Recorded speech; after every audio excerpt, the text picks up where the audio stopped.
supporter and has been a wonderful contributor to the Eucharistic Convention. He is an extraordinary priest. He's an author, but as part of his outstanding priestly life, he spent 25 years as a Marist missioner in Japan and became somewhat expert in the matters of that almost inscrutable society. And he is noted as a reconciler, bringing people together. And as in his notes, he mentioned his older brother, Tony, also a Marist priest, worked tirelessly for reconciliation between Australians and the Japanese, creating sister cities and bringing people together. And this weekend, in addition to talking about reconciliation and faith, Father Paul will share his insights on the canonization of Blessed John Paul II and Blessed John the 23rd, about whom that painting was made. They will be canonized in Rome tomorrow. So it's a great pleasure to introduce an old friend and a sincere supporter of the Eucharistic Convention, Father Paul Glynn of the Society of Mary.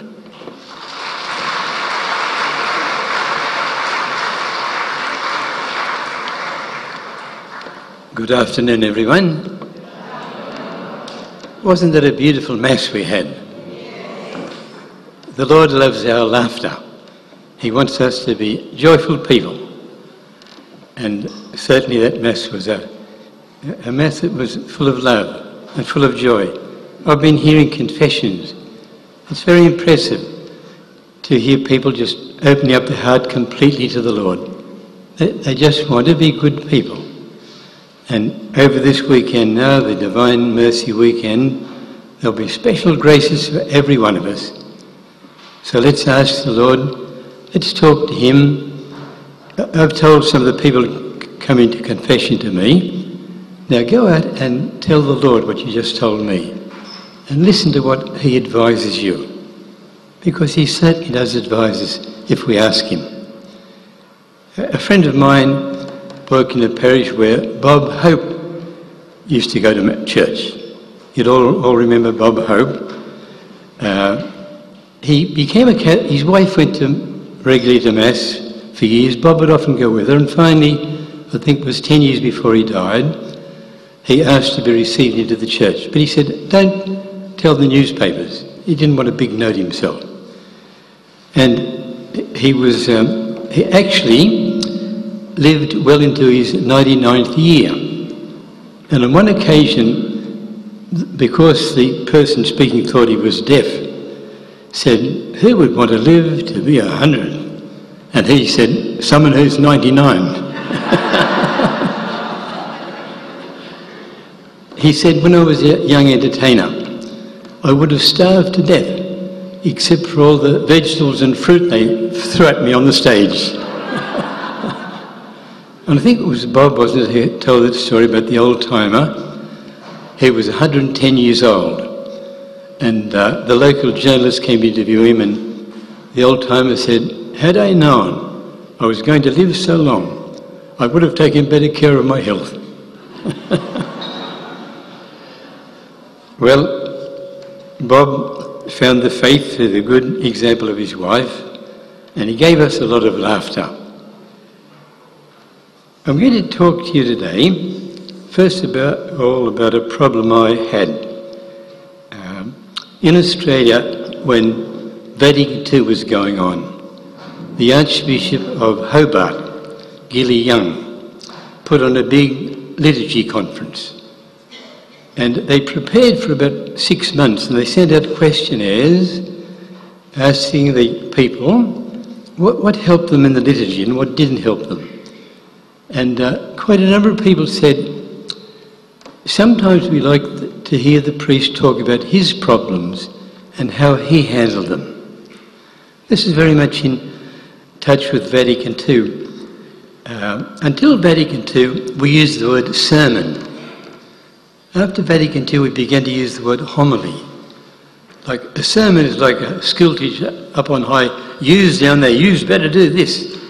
whereas a homily comes from the Latin words homos ille. Homos is the same, and ille is the group. And so a priest is one of the group, gets up and prays for some time and thinks, and then tries to share something that might be helpful to you. Well, we have a lot of atheists around today. Now, when I went to novitiate, it was up in a mountain area in New South Wales, and it was a beautiful, simple year. It was straight after the war. 4 of the novices out of 16 had been soldiers or airmen, or one was in the Navy.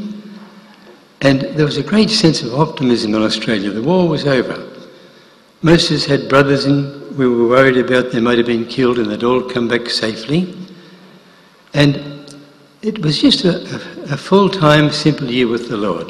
A lot of prayer, a lot of silence, no newspapers, no radio. I think some of the ex-soldiers found it hard not to be able to smoke, but they put up with that. And then after the 1 year of novitiate, I went down to study philosophy. And we were told to think. And I started to think, and my thinking was getting me into some trouble. I began to have doubts about the faith. How do we know that the gospel stories are true? They happened 2,000 years ago. They're beautiful stories, but so is the Cinderella story beautiful, to cheer up children. And then my doubts about the faith came, about the church, and finally about God. See, after the war, there were a lot of articles about Auschwitz and Hiroshima and Nagasaki. And I began to have this problem. If God is all loving and all powerful, why does he allow this? Those innocent people being wiped out. So I ran into a very painful time in my life. I wanted to be a priest. My family was Catholic. We knew the Jesus story. It was very beautiful. It gives an answer to death, even an answer to suffering. But is it true? And this thought came to me. If I become a priest in 7 years' time, and I'm in a parish, and a young mother is killed in a road accident. She's left children behind, and she's left a grieving husband. And I say to him, but your wife was a good person, she's in heaven. And he says to me, Father, do you really believe that? Are you sure of that? Are you absolutely sure there is a heaven? That was the thought that came. And unless I could answer that question clearly, what was the point of becoming a priest? I'd be a false priest. And so, in my pain, I got a hold of some books on Lourdes. See, I was thinking like this: if I saw Jesus' miracles, I'd have no problem believing. He must be the Son of God. No one could do those miracles. But did those miracles happen? It's 2,000 years ago. And so, in a kind of desperation, I got about a dozen books on Lourdes, and I tried really hard to find a natural explanation, because it's no good believing if the evidence is not there in the state I was in. Now, reading these books and reading about Lourdes, I found out something that I thought was important. Benedict XIV, who died in 1758, they called him the Scholar Pope. And he set down the conditions for a miracle to be accepted, such as the miracle we had for Pope John Paul, or a miracle at Lourdes. The Lourdes doctors follow these 4 principles. They're rather simple. The first principle is it must be a physical disease that's cured. With a mental disease, you can't examine it. But with a physical disease, you can examine if it's tuberculosis. There are all the signs there, the lesions in the body. So it must be a physical disease that's attested to by competent doctors. That's the first condition. Now, number 2 is the big condition. it must be instantaneous, like Jesus' miracles. See, we all know of cases of cancer going into remission over a matter of weeks and months. But there are no cases of cancer being instantaneously healed. The third condition is the healing must be complete. If the person is much better but not completely healed, they don't examine it. And that doesn't fulfill the condition for a miracle. Now, I'm not saying that when we pray and we get a bit better, that it's not the Lord working, but for a miracle to present to the church as proof that Christ is in the Eucharist, or that Mary is working at Lord, there must be a physical sickness attested to by doctors, instantaneously healed and perfectly healed. All the sickness gone. And the fourth condition is that they must wait for some years. At Lord they usually wait between 5 and 10. And during that time, they're waiting to see if the sickness returns. And they go through all of the medical papers, the temperature charts and when the person got sick and how far the sickness increased. Now, unless those four conditions are fulfilled, the miracle is not accepted as a miracle that you can propose publicly as a proof that God is working. Well, I got through those books all right, and it was absolutely certain that those four conditions were fulfilled, but I had a new problem. Remember the Madame Curie who discovered radium after the year 1901? Now, radium had been there all the time, but no one knew about it. Now, radium has healing properties. It's used for some medications. And this thought came to me, maybe at Lourdes there's something like radium that's never been discovered. But that's why people are healed. See, I was trying to be the devil's advocate. I was trying to find a totally convincing argument for Christ's presence. Very often, at the Eucharist, the person is healed. Sometimes when they're immersed in the water. And this new problem came.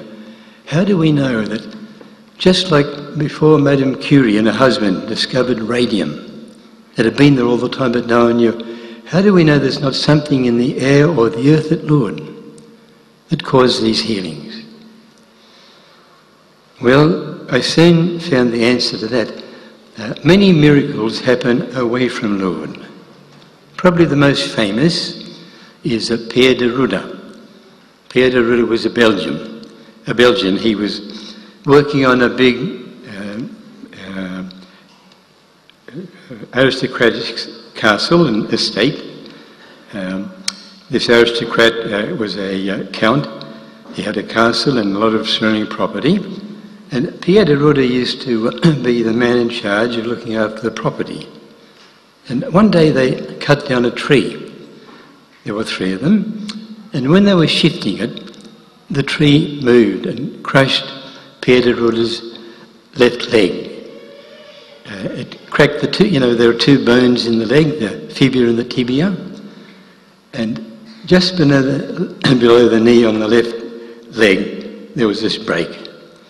Now, unfortunately, they're out in the country and they didn't get a very good doctor. He thought he bound the bones and he wound it around with starched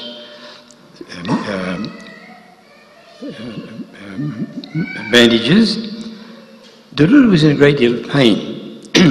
He was a long way away from the doctor, and after 2 weeks the doctor came to see what the trouble was. And the trouble was the bones hadn't knit. So there are 4 bones, the tibia and the fibia, both ends of it. And the doctor got a terrible shock. Now, the Viscount thought a lot of Pierre de Rudder, and when the doctor told him the only solution now is amputation, the doctor got a top doctor from the city to come out and examine the legs. And the conclusion was the same. This specialist said, look, the ends of the bones, they use the word necrose, to die. The ends of the bones go black if they're separated like that. And once they're starting to go black, there's no way they'll join. And the specialist said, the leg must be amputated. So the Viscount said to Pierre, look, I'll pay for the cost. You don't have to worry about the cost. And Pierre de Rudder said, no, I want to be healed by Our Lady. If I can go to the replica shrine in Belgium of Lourdes, I have firm belief she will heal me so I can work for my family. And so would you give me the money for the train and bus fare for myself and my wife? And the Viscount said, no, I'm not going to waste money on superstition. So he just flatly refused. He let de Rudder live in the little cottage with his family, and he gave him a small stipend. Not enough money to get to Ooststakker was where this replica of the Lourdes shrine was. And so de Rudder was like this for 8 years. Now the wife had to change the bandages twice every day. They were separating pus, and he'd get around on his crutches. Now, the Viscount died, and his son came to take over the castle, and the son had a fiancée, and he had told the fiancée that you could get this man's foot and turn it right around. It was only held on by skin. There was no bone connection. And she didn't believe it, and so they got de Rudder to come to the castle, and he showed how, yes, the foot could be turned right round. And then the new Viscount, the son, was much more friendly. And so de Rudder said, would you give me the money to go on this long train trip and bus trip to get to Ooststakker? I want to pray in front of Our Lady, and I believe she can heal me. So the son did that. Now everyone tried to talk de Rudder out of going. So he was in a terrible mess. His pus was coming all the time, and it was hard work on his crutches. And of course, because he wasn't using the legs, the muscles were starting to atrophy. And two of his close friends tried very hard to talk him out of it. However, he said, no, I'm going. Now, on the way in the bus, the pus spilled out onto the floor, and the bus driver got upset and abused him. And so there were many people who saw de Rudder in this state. Well, he gets to the shrine, and he's sitting down on the chair, and there's this beautiful statue of Our Lady of Lourdes, and without thinking he gets up and walks over and kneels down. And his wife faints. He can't walk. He didn't have his crutches. And there was instantaneous healing. Now, the parish priest got many of the witnesses that had met and seen de Rudder over those 8 years, that the bones were completely separate. So the Viscount contacted this specialist, who said the only solution is an amputation. And the specialist said, it's impossible, it couldn't have happened. And the Viscount said, well, come and see. And he told de Rudder that the specialist is coming, but he doesn't believe you are healed. So as the specialist is walking towards de Rudder's home, de Rudder's out there hoeing in the garden.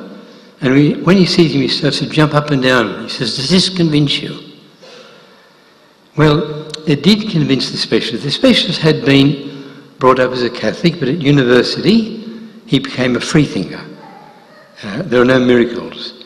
You know, the Enlightenment teaches that only things that the human mind can understand are acceptable. Therefore, the Gospels are out. Miracles don't happen, they can't happen. So the effect on the specialist was so great that he wrote to a famous French writer, Zola. who was an unbeliever. And he told Zola that I'm a doctor, I was a free thinker, didn't believe in the supernatural, but I saw that leg 8 years ago, and there was no chance of those bones joining. See, it takes a lot of calcium to make new bones. Now, the distance between the two bones is about 2.5 centimetres. And there's not that much calcium in the body at any one time to join those two bones. And in the letter to Zola, he said, I've been a free thinker, I know you're an unbeliever, but for the first time in my life now, I have peace of heart. I've found happiness. And I'll be very happy to explain this miracle in full to you, Zola, if you're interested. Well, Zola wasn't interested. So, my final problem, maybe in Lourdes there's some sort of unknown chemical like radium that produces these miracles. Well, de Rudder was about 1,000 kilometres away from France, from Lourdes. Lourdes is on the bottom of France. And so that was my last objection, that maybe there's something in the water at Lourdes or in the earth at Lourdes. These kind of miracles don't happen without the context of prayer. Back in 1954, some of the old-timers present would remember the Marian year. And there were a lot of articles in papers about Lourdes because it was centred on Mary. And I think it really got up the nose of some English doctors because a group of them wrote to all of the hospitals and clinics in England asking whether they had any experience of these kind of miracles happening. And no one had one. So they're happening at places like Lourdes or Fatima. Now, many people pray and miracles happen. Small miracles, but very important to the people. But you can't use those publicly to argue for the faith.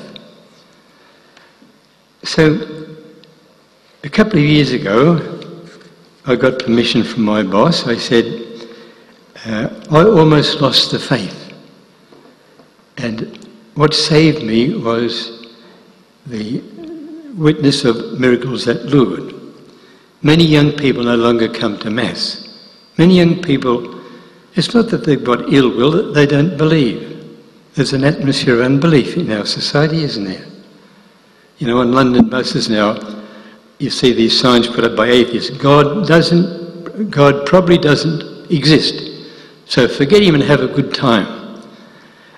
Dawkins, this Oxford atheist, is attacking Christianity, attacking all belief. And so I said to my boss, could I have some time off to go and research personally these places where miracles are happening? And the boss gave me 3 months. Now, I first of all went to Ireland. I'd read this book about this woman dying of MS, multiple sclerosis, Marian Carroll. And she was going around Ireland and England, giving witness to her healing. So I went to meet her first. Now, she was born in 1950 in Ireland. MacDonald was her maiden name. She had to leave school at the age of 15 because the family were poor. The parents used to go to England to work to get money. And at the age of 20, she was waitressing, didn't have much of a job, and she had an inferiority complex, never having been to high school. But at a dance, she met Jimmy Carroll, this red-headed soldier who worked for the United Nations peacekeeping force. And she told me we fell madly in love. And in no time, they got married. Now, they had to scrape to get enough money to build a little house where they could live.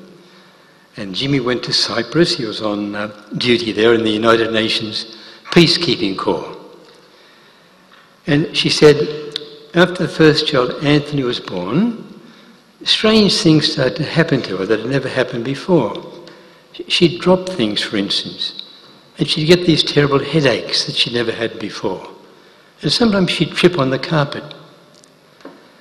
Now, she told one relative about what was happening, and this relative gave her a dressing down. Marian, you're thinking nothing but yourself. All mothers go for these. Get on with your work. Stop your whinging. Your husband's over there, overseas, and here you are whinging. Now, with her inferiority complex, she told me that she never told anyone else about these symptoms. Now, the second child was born, and she said she was frightened to carry it around. She'd put it on the bed and cuddle it, leaning over. Anyhow, Jimmy's father died. So Jimmy came back from Cyprus for the funeral. And at the funeral, Marian just collapsed and fell on the ground. Now they took her to the local hospital at Tullamore, and the doctor said, look, Jimmy, there's something very wrong here. When she opened her eyes, all the colours were mixed up. He said, you better go to a specialist immediately in Dublin. Now, this is in the 1570s and the 1970s, and they diagnosed multiple sclerosis. Now, it wasn't very common in those days. It wasn't talked about very much. And so Jimmy had the specialist write it on his hand so he could remember it. And when he came back, Mary knew he had what the doctor had to say, the result of the tests. She noticed him looking at his hand, and she grabbed the hand, and she knew multiple sclerosis all right. It was a kind of a death sentence to her.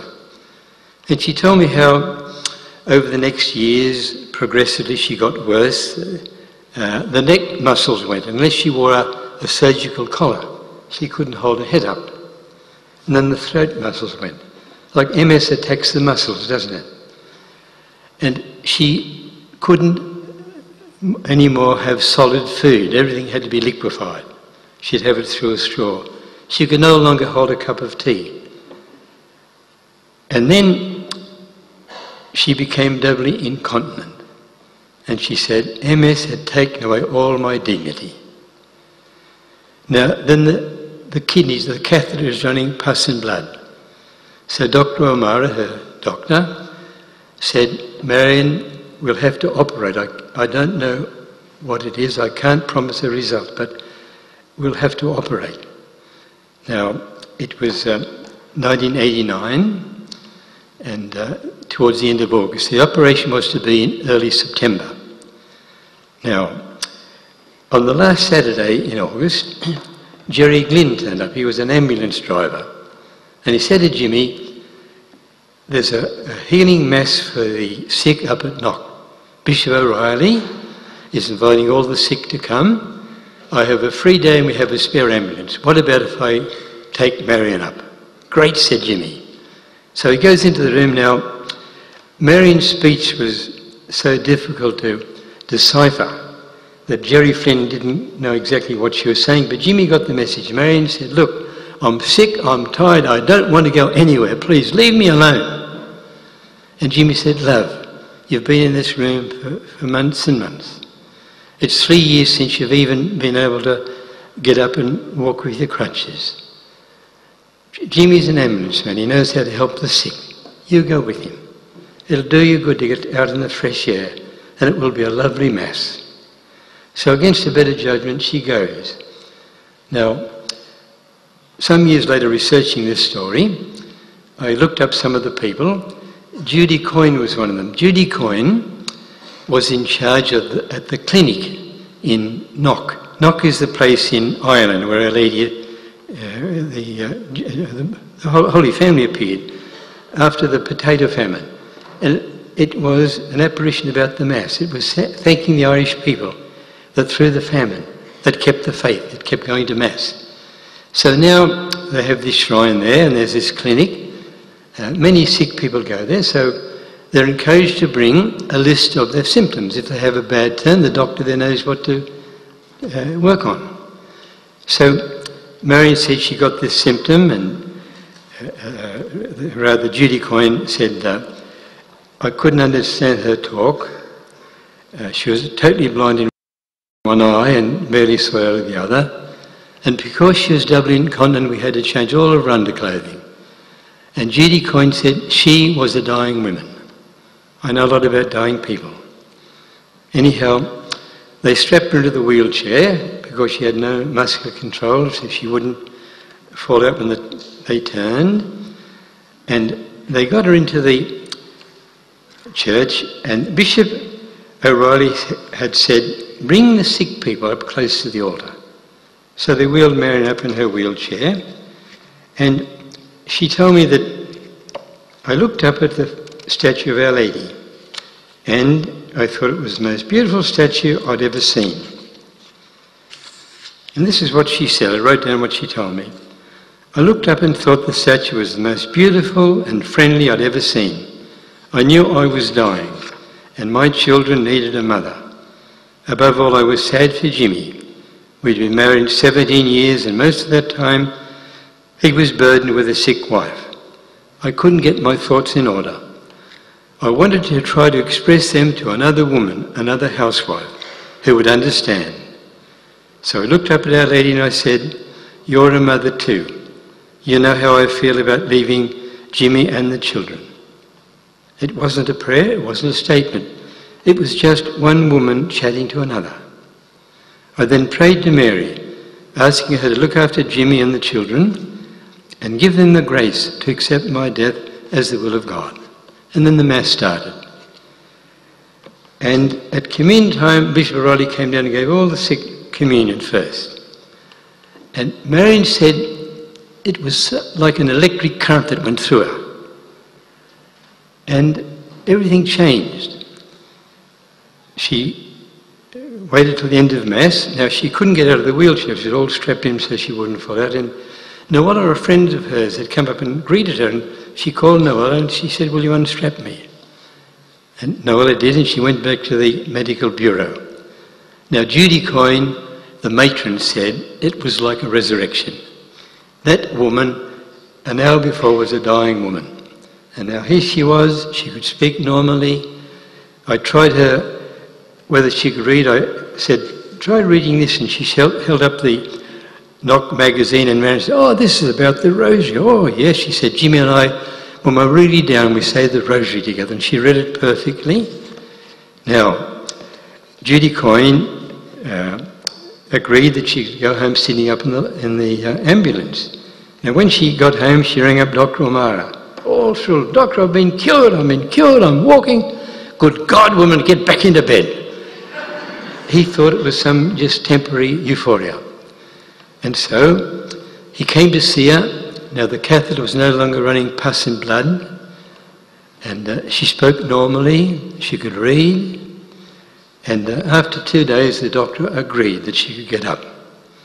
Now she went to thank Bishop O'Reilly, and he said, Marian, you received a great grace. Now go around and tell the people what happened when you received the Eucharist, because many people no longer believe in the Eucharist. You know, their marriage gets into strife. They don't come along to the parish church to talk to Jesus in the Eucharist about what they can do to save the marriage. They don't believe anymore. You go around and tell them. And so she goes around with Jimmy. Jimmy had left the army, by the way, to look after her when she could no longer walk. Anyhow, they go around and they will take money for the travel, but no other money.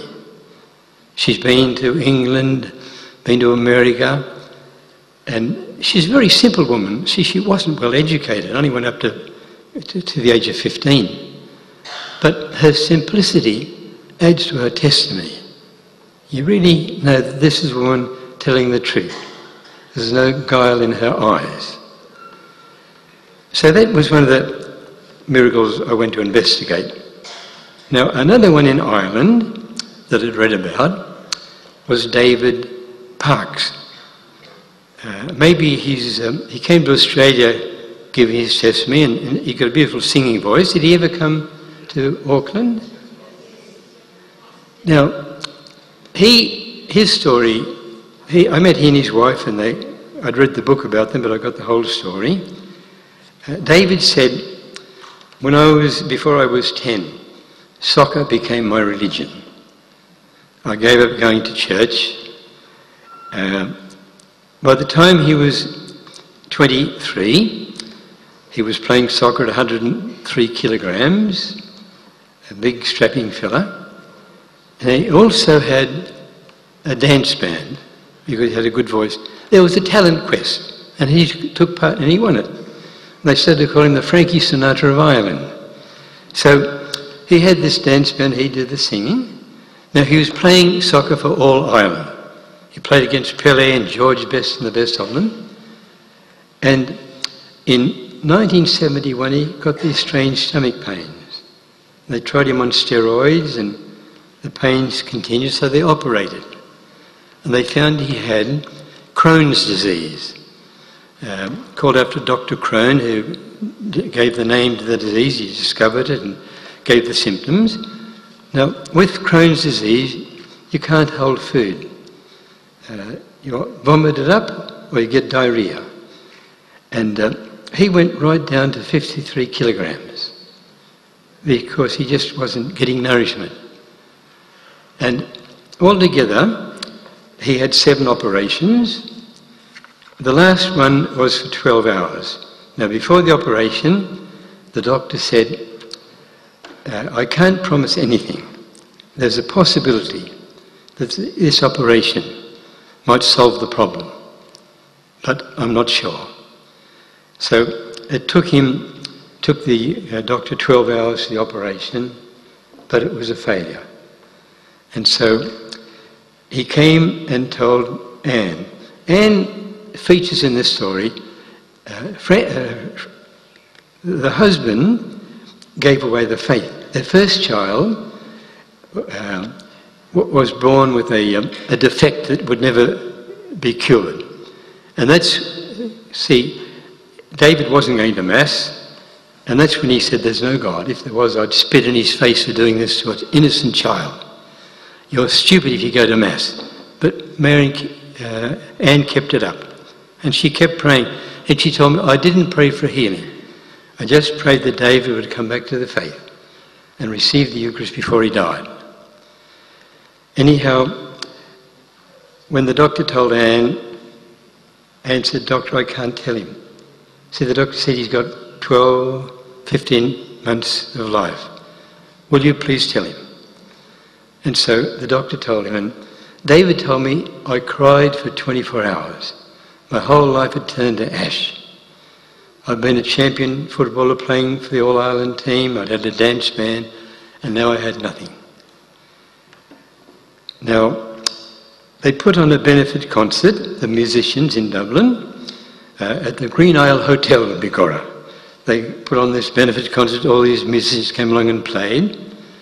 Now, one musician who was a trumpeter had a wife, came from the north of Ireland, had been brought up without any belief whatsoever, and she was a journalist before she married the trumpeter, and he told her to go to Medjugorje to get a story, and she said, I'm not one bit interested, it's all superstition. And then I said, I don't care what you think, if you want to get this, keep your job, you go there, because so many people are going there, go and get the story. So she went. Heather Parsons was the name, very much against her will. And she saw the Lord there, she said. I really met the Lord. She didn't go into details of how he appeared to her, but she said, I had no doubt whatsoever he's real. And I went back to the north of Ireland and took instructions in the Catholic faith. And so she told me, when David Parks came stumbling in to this Green Isle Hotel for the benefit concert, he looked like an old man. She remembered him playing soccer for All Ireland. And there he was, all bent up and stooped, half his normal weight. And she said, I felt such compassion. I walked up to his wife and gave her 2 free tickets to Medjugorje. She said, I was so grateful for meeting Jesus at Medjugorje that with a friend I set up a company in Ireland to get people without much money to Medjugorje cheaply. And so she stepped up to Anne and gave these 2 free tickets. Now, after the concert, Anne told David, and he said, we went to the Adriatic coast for our honeymoon. I'd love to go there once again before I die, but get this straight, Anne, I'm not interested in your Madonnas or Masses. Just get that straight. I'd like to go there. We'll see that countryside we saw on our honeymoon. So Father Rookie was leading this. Maybe Father Rookie's been to New Zealand, he's been to Australia, he's a great healing priest, but he was in charge of the pilgrimage that Heather Parsons had arranged. And when they arrived on the station, the airplane depot, he walked up and shot out his hand to David, who just ignored him. David wasn't going to shake the hands of a priest. And so the pilgrimage started, and it was pretty rough on Anne. The problems he had, he couldn't eat properly and he was getting sick and nauseous. Anyhow, one part of the story that David tells publicly himself, he told us in Australia. You know how you hear about how some people with cancer get angry with their family who are well? Like, it's a strange phenomenon that often occurs with sicknesses, apparently. And David, when he knew he was very sick and not getting better, he's no longer playing soccer, got angry with Anne, and twice he picked up with another woman and lived with her for a while. And each time Anne took David back with no recriminations. She said he's sick, he's not himself. Now, this is preying on David's mind, how Anne took him back twice. And so when she says to him, so he didn't want to go to Mass and so forth, when she says, look, there's Father Rookie over there giving blessings. Will you just please go over and ask for a blessing, David? It won't cost you anything.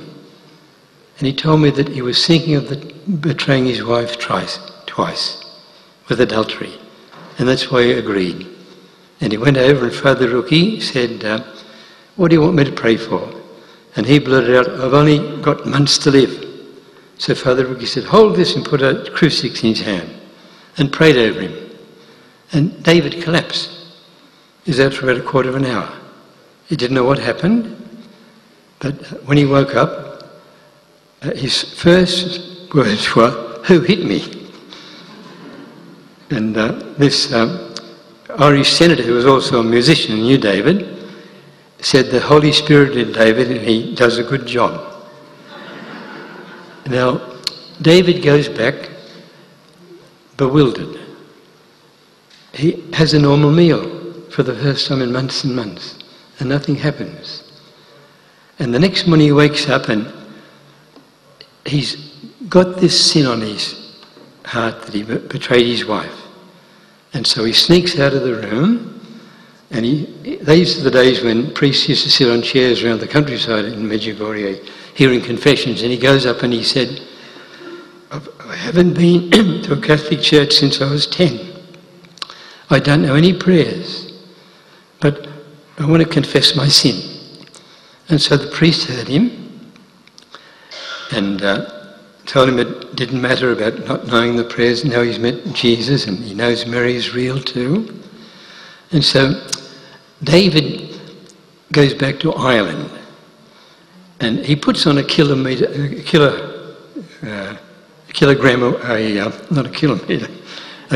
a week, eating normally.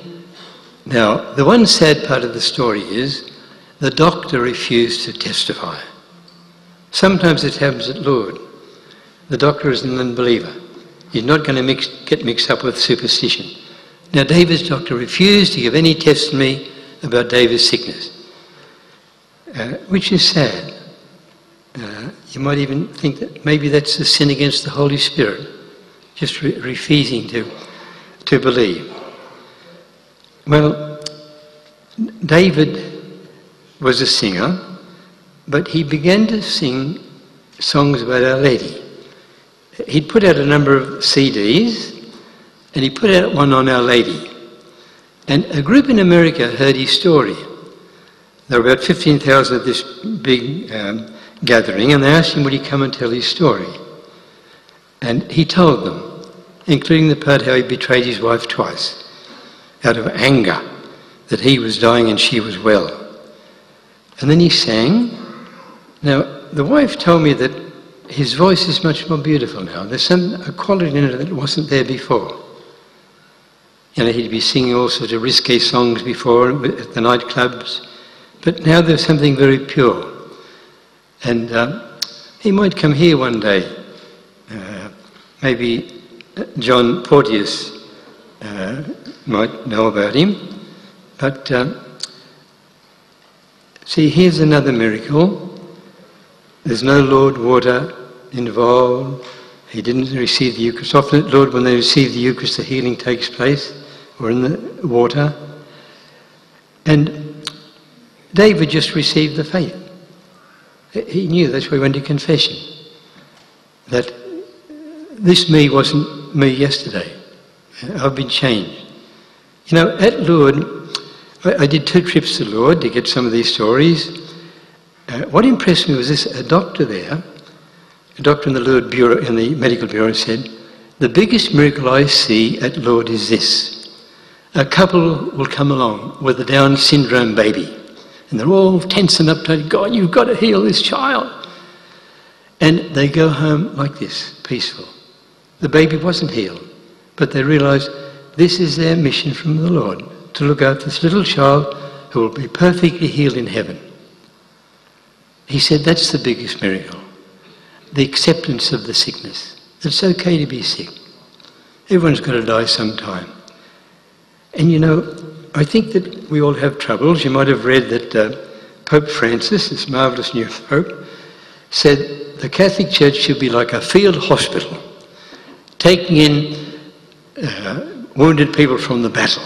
He said there are so many wounded people in our society.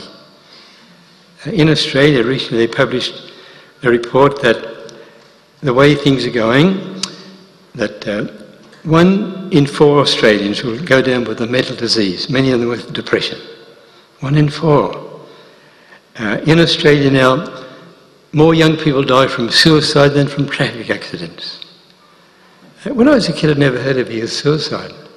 Like, our society's gone wrong, hasn't it? Many people are wounded, many marriages are breaking up. And I think that's marvellous what the Pope's saying. The church has got to be like a field hospital to help the wounded. And I found this in my life, that if you do what many of the people do when they go to Lourdes, they accept their sickness. It's okay to be sick. Remember, if you read the letter to the Colossians, Paul says in chapter 1, verse 24, "It gives me joy to suffer as I'm suffering now, to make up for what is lacking in the suffering of Christ for his body of the church." Christ suffered perfectly, but many people won't open up their hearts. And Paul is saying, my sickness now can help people, so I accept it. Paul was near execution. He was chained to a Roman soldier. He knew he'd be beheaded. Peter was not a Roman citizen, so they crucified Peter, but Roman citizens were never crucified. It was too brutal. But see, if we can bring our sicknesses, our problems, our worries. I say one of the biggest sadnesses in a priest's life is people will tell you about some of the young people who've gone wrong, who are desperately unhappy. And the sadness of a good Catholic couple who brought up those children with the faith, that's deeply painful for them. Or sometimes I'll go to a new church to say Mass, and a couple will come around the sacristy, "Father, would you say a Mass for our daughter, aged 24, she hung herself last Tuesday." This desperately sad society we're living in. Now, some people think you shouldn't suffer, so if you're suffering, there's something wrong. But Christians know that that's not right. Christians are told you've got to carry a cross, you get a wound from carrying a cross. Suffering is part of life. And if we try to flee from suffering, it gets worse. People therefore get on drugs to get temporary relief, but it's not permanent relief. And so I think one of the great messages of Our Lady at Lourdes, she asked Bernadette to pray for sinners, to offer sacrifice. The Divine Mercy is the same. Sister Faustina was asked to make sacrifices that people would come back to God, that alienated people would not die in that state.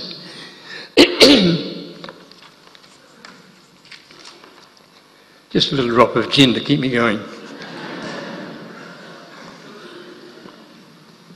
So, there are two messages in the miracles at Lourdes. One is this proof. Remember in John's Gospel, Jesus said, if you don't believe my teaching, believe my works. John used the word works or sign for miracles. He didn't use the word miracles like the others did. Jesus said, if you don't believe my teaching, believe my miracles. And that's one of the great messages of places like Lourdes. People who really want to find the truth. But the other great message is all of us spend time in the field hospital. All of us are wounded people. So you put the wounds, the 5 wounds of Jesus in the Paschal candle, don't you? And the priest incenses that. Our wounds can become beautiful. Paul's final sickness became beautiful. That's why he wrote into the Colossians. I, with joy, offer my suffering as I'm suffering now for what is lacking in the suffering of Christ for his body, the church. And so, the more important happening at Lourdes is the peace that comes. I met an Irish lass married to a dairy farmer at Lourdes. She's a volunteer nurse. She became a nurse and married a dairy farmer, and her first child had failing kidneys, and the doctor said there's no hope. So she wouldn't let the doctor operate. She took the baby to Lourdes, and the baby was healed. No, she said, every year I come back and spend a month helping the sick. And she said the same thing. The peace that comes on people's faces, you can see it, who are not healed, but accept the healing, accept the situation, accept the sickness as part of God's providence for them. Jesus appeared after the resurrection. He could have wiped away those wounds, but he didn't, did he? He kept the wounds. Remember, he says, when he comes in on Sunday night, and it says the doors are locked for fear, and it's dark. And Jesus' first words weren't, Peter, where were you when I was being crucified? No, his first words were, Shalom, peace to you. That's the Jewish greeting.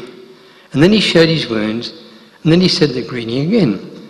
You don't say Shalom twice. If you say Shalom once, you said good morning or good evening. I think Jesus is teaching us that we will find our peace within our woundedness. We'll all be wounded. We'll all suffer and cry when our mother dies, husband or wife dies, or a child dies. Everyone suffers. Fulton Sheen said, I think the greatest waste in the world is not the waste of water or the waste of food. I think it's the waste of suffering. People flee from their suffering. They think suffering is evil. If they can accept it and offer it to the Lord with the wounds of Jesus. And so, just to end up now, we turn for a moment to Mary for a little prayer. Let's turn to her. Mary, you know we are living in a painful society. Many people are suffering. Many people have given up hope, especially young people on drugs, think of suicide.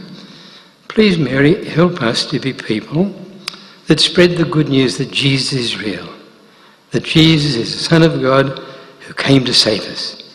And if we take all of our problems to him, we mightn't get physical healing, but we'll get that deep peace of heart that's so much more important than physical healing. Now let's together say the Hail Mary, asking Our Lady to help us respond to the field hospital of this world, that we've got to be people who spread good news and peace. And so we pray to Mary as we hope to pray when we're dying. Hail Mary, full of grace, the Lord is with thee. Blessed art thou among women, and blessed is the fruit of thy womb, Jesus. Holy Mary, Mother of God, pray for us sinners now, at the hour of our death. Amen. Thank you, everyone.